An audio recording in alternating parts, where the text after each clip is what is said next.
What is up, everyone? Dan here, and this week is a very, very big week for the full-night crossover on the CW between Supergirl, Arrow, Flash, and Legends of Tomorrow.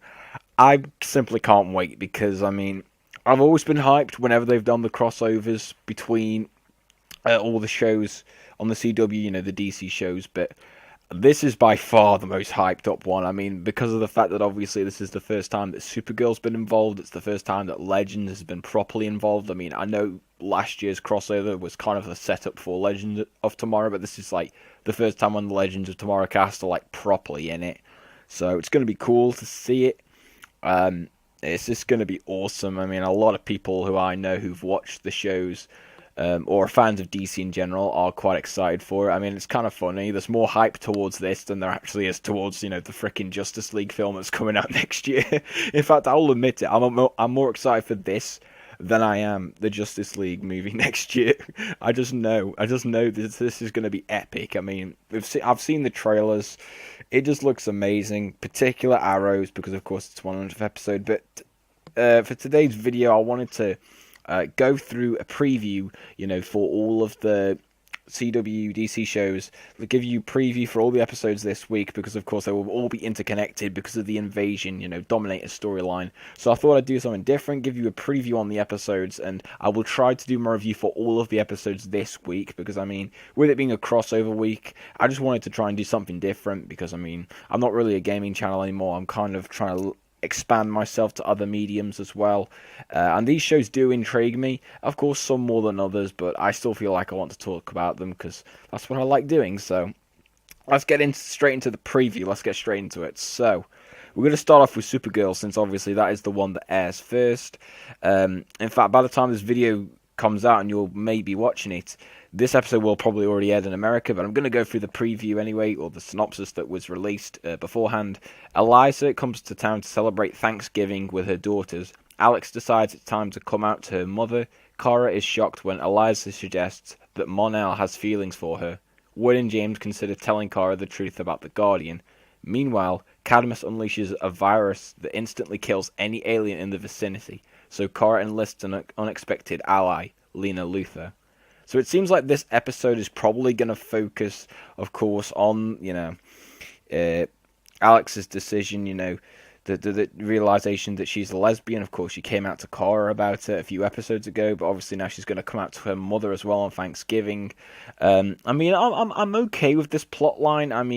It isn't the most developed or engaging, romance that I've seen in any of the CW shows this season, but it's not terrible. I like how they're actually trying to go for this, lesbian relationship, but how it's being handled. It's not feeling over the top or incredibly forced, but I don't think it's really anything like mind-blowing or like really compelling, to be honest. But I hope it does further develop her character because she is really becoming a lot more intriguing to me. Just in general, the season of Supergirl has been a lot better than season 1. I think with season 1, I only watched like the first 5 episodes, and then I gave up because I just couldn't get through it, and then I ended up just watching the crossover episode with The Flash, and that was it. But with season 2, it's been a lot more engaging. I feel like the story writing and just the scripts in general have improved a lot more since the show has moved over from CBS to the CW. I think that's a definite advantage. But yeah, that storyline seems quite interesting. We've also got here that, of course, Kara's shocked when, Eliza suggests, Mon-El has feelings for her, which is something that we've pretty much seen since the moment he landed on Earth. You could just tell that he had a crush on her.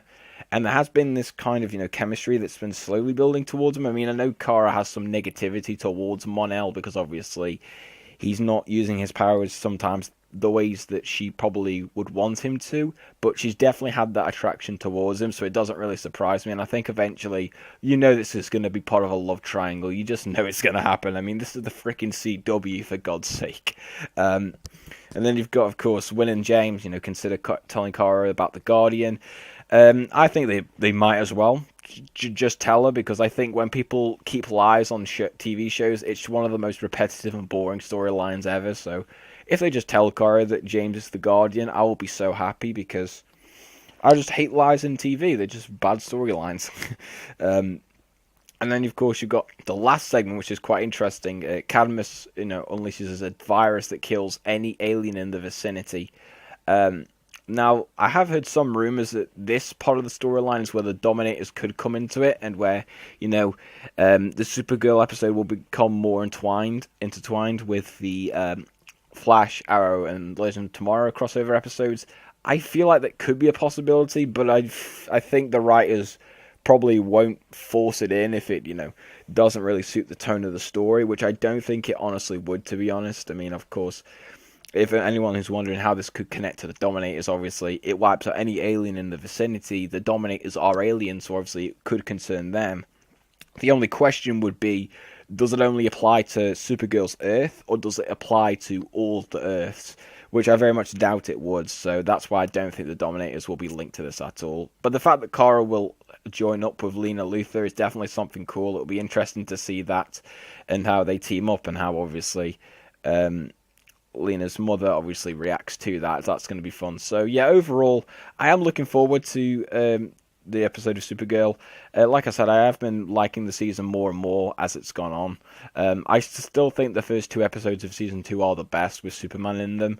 Hopefully he will turn up at the end of the season, but if he doesn't, then I mean, I'll still be happy. But it was just really cool to see him on live action TV. It was just really good, and I hope also that Martian Manhunter, his storyline does we see more of his storyline in the next episode, obviously, with the fact that he's now got white Martian blood in him, and now obviously it's starting to make him, hallucinate. It's going to be interesting to see that, and see where that takes his character in the future. So yeah, that's for Supergirl. So now we move on to The Flash, which obviously is going to air on the Tuesday in the US, the day after Supergirl. And this is the episode where really the Dominators storyline really kicks off. So let's just go ahead and read the synopsis. When aliens called the Dominators attack Central City, Barry speeds over to Star City to ask the Green Arrow for help in stopping them. Realizing the battle against the Dominators is bigger than they thought, they track down the Legends of Tomorrow, and Barry and Cisco create a breach to bring back a secret weapon, Supergirl. Once all of the Super Friends are assembled, they come up with a plan to attack, but a shocking secret related to Flashpoint is revealed, and suddenly no one is sure who they can trust. Meanwhile, Wally wants to join the battle against the aliens, but Iris tells him he's not ready. So like I said, this is the episode where the Dominator storyline really does kick off. I mean, we saw it in the trailer with Barry, essentially finding the pod with a Dominator inside it. I'm guessing that is probably when the episode will start, around about that point, I'm guessing. But I could be completely wrong on that, so take it with a pinch of salt. So going over the synopsis as well, this is obviously the episode where they're all going to unite and join together. So obviously the promo clip where you saw Barry bringing in Supergirl, that will probably happen within the first half of the episode. Obviously they'll bring everyone in together and team them up, which will be definitely super cool. And then of course we've got here, which is definitely the most intriguing part of the synopsis, is that shocking secret related to Flashpoint is revealed, and suddenly no one is sure who they can trust. Now, if I had to put a bet on what this would probably be, I think it would most likely be the fact that obviously in the original timeline, John Diggle didn't have a son. He actually had a daughter called obviously Baby Sarah, which is obviously only Barry and Felicity actually know about this. And I reckon that is probably going to get revealed during this episode, and that is what's going to cause that distrust. I mean, there also could be other stuff as well. I have heard theories online that it could be a late after effect of Flashpoint, but I don't really feel like that would happen. I mean, why would a change for Flashpoint happen like 3 months after Barry, supposedly caused it? It just doesn't really make a whole lot of sense to me. So I really wouldn't. I would just feel a bit off, in my opinion, for the story writing. So I very much doubt that would happen. But you never know. I mean, this is the Flash. They just want to confuse us all the time. I mean, I still have no clue how Eobard Thawne's still alive, but you never know. And then, of course, last but not least, Wally wants to join the battle against the aliens, but Iris tells him he's not ready. Obviously, because Wally got his speed in the last episode, he obviously wants to go and join Barry because it's always been his dream to be a speedster. But obviously Iris telling him he's not ready. I'm pretty sure that is probably going to be a storyline that maybe kind of tempts Wally down the dark path in the latter half of season 2. I could definitely see that being a storyline that happens. Him getting frustrated and angry, the fact that he can't go out with Barry on missions, and maybe that will lead him towards a more darker path. But we'll have to see, to be honest. But yeah, I'm excited for this episode. I mean, season 3 of The Flash so far has been really, really good. I have heard some friends say that they don't like it, saying that it's boring. I honestly completely disagree. Yet again, the friend who says it's boring is the person who says season 7 of The Walking Dead is like totally amazing, which I'm not in agreement with at all. But that's a video for another day. But yeah, season 3 of The Flash is really good so far. I've really been enjoying it. Probably my favorite out of all the shows in terms of the current season that's airing. By far my favorite. So yeah, definitely looking forward to this episode. Just to see everyone get united together, like the recruitment process is going to be really, really fun. So yeah. And now we have the big one, because this is by far, probably for me and most other people, the most anticipated out of all of the crossover episodes, the Arrow episode. Not just because it's a crossover, but if you haven't been paying attention, this is the 100th episode of Arrow. And, anybody who's been involved in this episode has said that this is not only going to be obviously big because it's a crossover, but it's also going to deliver a lot of fan service. And yeah, I mean, I'm not gonna lie, really been excited for this episode. I've been trying to contain it because, of course, Mark Guggenheim, he kind of destroyed Arrow in season 3 and 4, so I'm trying to hold back my expectations, but I can't help it because the hype is overwhelming me. I just can't deal with it. It's just too much for me. I'm so excited for it. So let's just get into the synopsis and read it to you.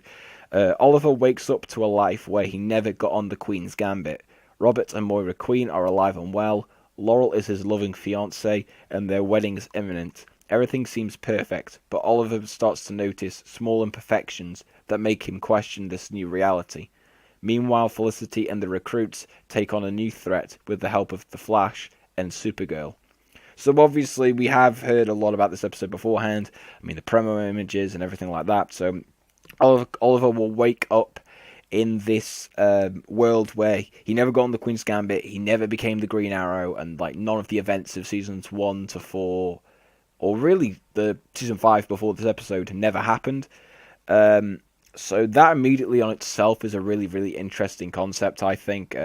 I definitely do agree with the theory that this is most likely a vision that has been created by the Dominators. I'm guessing that Oliver gets kidnapped at the end of the Flash crossover episode. He gets put into one of their ships, and essentially they create this world to make him imagine what life would have been like had he, not become the Green Arrow, had he not gone on the Queen's Gambit.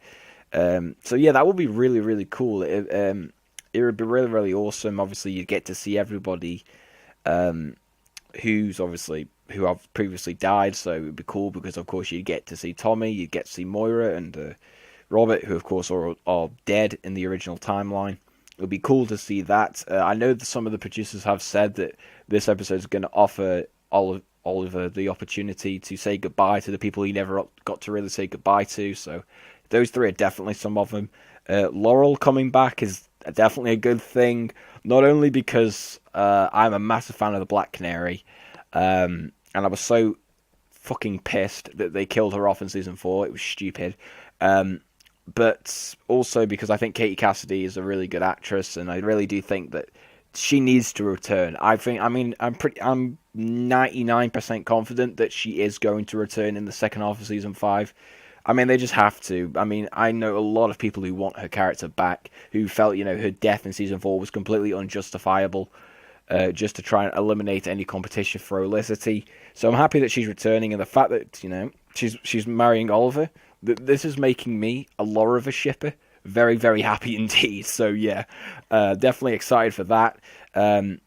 Obviously, when he starts to notice the small imperfections, that's going to be awesome. When he starts to realise he's in a dream and how he's going to react to that, it's going to be kind of cool. And then, of course, in the latter bit, you've got Felicity and the recruits take on a new threat with the help of Flash and Supergirl. I'm guessing what that new threat will be is that they'll realise that Oliver has been kidnapped, and they will probably go to the one of the Dominator ships and try to rescue him. I'm guessing that's probably how the episode will end. Of course, we have also seen from the trailers that Deathstroke does appear in this episode. I'm not 100% sure on how he appears in the episode. I have no clue, because obviously Oliver never got onto the island, so he would never have met Slade. Maybe that's one of the imperfections that Oliver sees when he sees Slade Wilson. He's like, hang on, I've never met you before in this timeline. So yeah, I'm just overall really, really excited for this episode. I mean, season 5 of Arrow so far has definitely been taking the series in the right direction. I mean, I've already got my individual reviews for all the seasons on the channel, so you can go and check them out if you want a more in-depth review. But obviously, I feel seasons 1 to 2 were amazing. Season 3 was good, but it definitely took a major step back. And season 4 was flat out bad. It was bad. Mark Guggenheim completely almost destroyed the series with that season. But luckily, season 5 is a lot better. It's not as good as season 1 or season 2, but it's definitely better than seasons 3 and 4.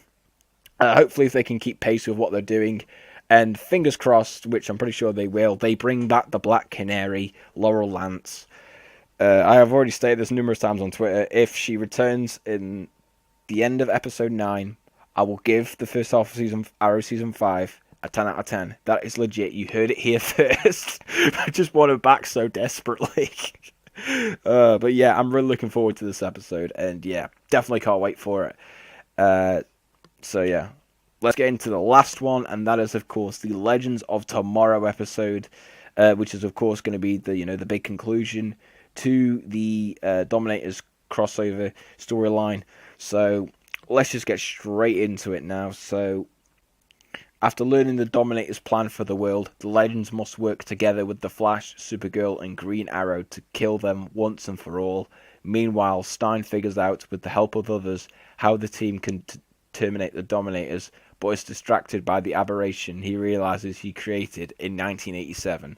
So, like I said, this is going to be the end point for the Dominator storyline, where it all comes to the big, action-packed climax. It's going to be cool to see it. I wonder what time zone they're probably going to set the episode in. If we're going to base it off the trailers, it will most likely be in probably the early 20th century, if I'm correct. Not sure what time period, I can't really remember, but I definitely know it seems like early 20th century, if I was to put it at a rough guess.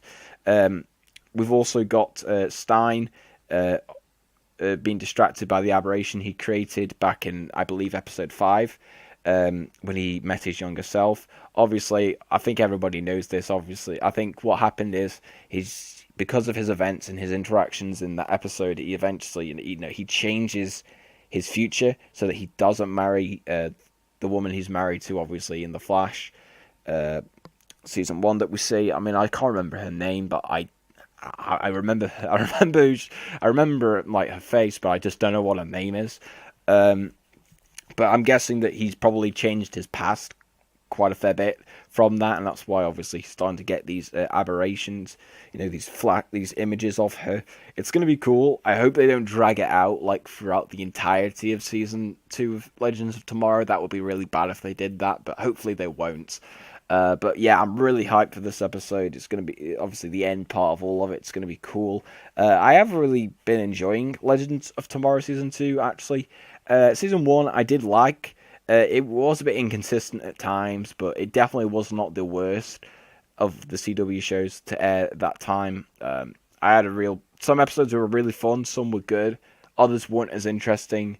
But that's what you're going to get with a time travel show, essentially, that's taking place at different time periods. Some periods are going to be more exciting than others, so it's not going to be, the same thrill ride throughout every episode. And if you're going with those expectations, I think Legends of Tomorrow will be a really, really good and entertaining show. Obviously, this season they got the Legion of Doom, which I really like because, you've got freaking Reverse Flash. Shame it's not Tom Cavanaugh. If it was, I probably would be fanboying like hell over it, but nope. We've got the original form of Eobard Thawne, which I'm fine with. I do like the guy who portrays him, but it's just Tom Cavanaugh. He's just so amazing in the role. And of course, you've got Malcolm Merlyn as well, one of my favourite characters of Arrow. He's on it as well as one of the main villains. We haven't actually seen him yet this season, so it does lead me to wonder whether we'll actually see him before the mid-season finale. I hope we do, but I wouldn't be too surprised if they saved him for the second half, along with, Captain Cold. But yeah, I've been really enjoying season 2 so far. I like the new additions they've brought in, particularly the new actress to play Vixen. I think she's done really well. Nick Zano as Citizen Steel. I think he's really cool as well. Probably my favorite character on the Legends. He's just really awesome. He kind of reacts to how I would probably react if I got powers. So yeah, I really do like it. Really like Legends Season 2, and yeah, definitely looking forward to this episode, as with probably many other people as well. And yeah, that is it for my preview of the synopsises for the CW DC shows, or for, of course, the Fortnite crossover. Yeah, I'm just really hyped for this. I know a lot of people who are. That's why I wanted to make this video, because I mean, I'm just so excited for this that I had to talk about it. Had to give you this what I think will happen in the episodes and how I'm enjoying all the shows so far. Yeah, I've been trying to keep up to date with them as they air in America. As of right now, I'm all up to date. I'm going to be watching Supergirl Season 2, hopefully tomorrow, because at the time I'm recording this, obviously it's still the Monday. Supergirl won't come onto my streaming service that I use until I think like 3 a.m. tomorrow morning, so obviously I'll just watch it either before I go college tomorrow or afterwards, probably afterwards. But yeah, they're probably going to watch it then, and as soon as I watch it, I will try my best after college to do some commentary and then do a review for the episode. And then obviously the same will apply to The Flash and Arrow and Legends. So yeah, definitely expect those reviews throughout the week, because I'm not as busy with college work this week, and I'm trying my best to try and get that all done and up to date. So yeah, hopefully we'll try to upload a few more videos this week. But yeah, that is it for today's video. Hope you enjoyed it. If you let me know in the comment section down below if you watch any of the CW DC shows, and if you're excited for this 4-way crossover. Have you watched all the shows yet? Or are you living in the UK and you haven't, and you're obviously a few weeks behind? Let me know in the comment section regardless. Thank you all for watching, and hope to see you again next time.